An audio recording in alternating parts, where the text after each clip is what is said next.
L'homme qui dessine se projette dans un temps qui ne peut être qu'un voyage au cours duquel il n'y aurait que la main qui court. Son unique bagage est entièrement fait d'esprit, d'encre et de papier.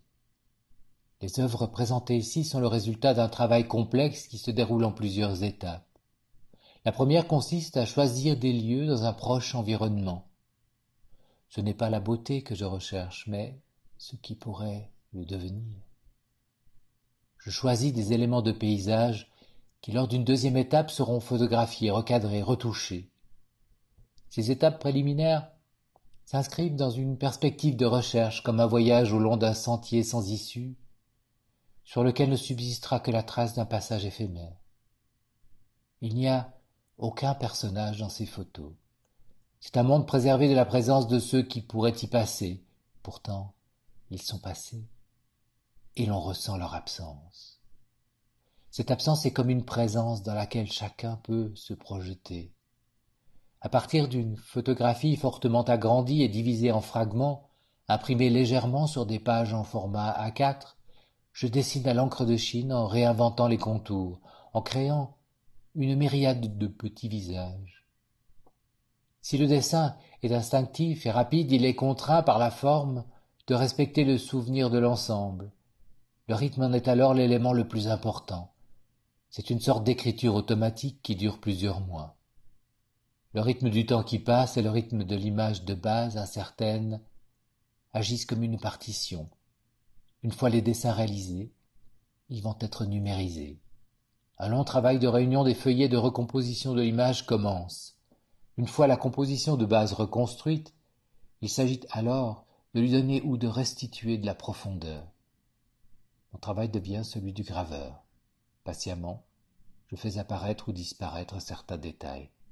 C'est un travail de mise en scène. Que se passe-t-il dans cette scène? Que voit celui qui s'en approche et regarde au-delà de l'image, au-delà du piège de la représentation hyper-réaliste? Qu'y a-t-il au cœur de cette image? L'instant précieux de la séduction.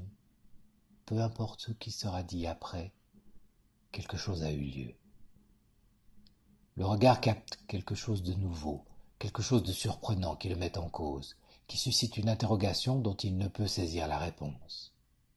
Contrairement à ce qu'il croyait, ce qu'il a sous les yeux n'est pas une photographie. Ce n'est plus une photographie.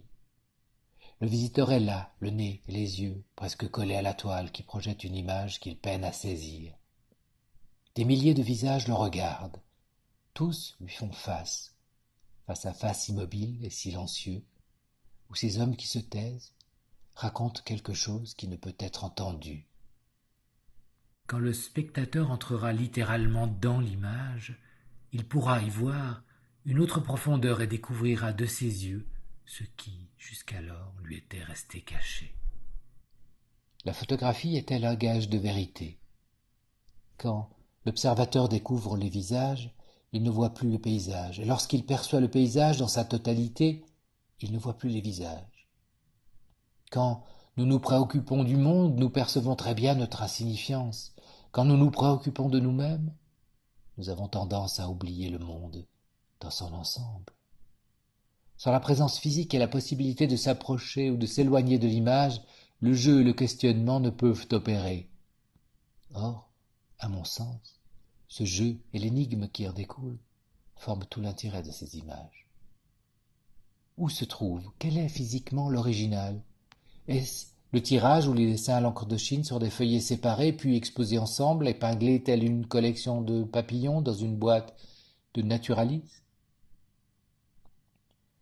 D'une certaine façon, la mémoire dont il est question ici ressemble plus à un présent renouvelé qu'à un passé raconté. Le temps qui s'inscrit dans un ailleurs se dessine tel un long chemin. Son image sera différente, mais c'est surtout celui qui regarde qui a changé.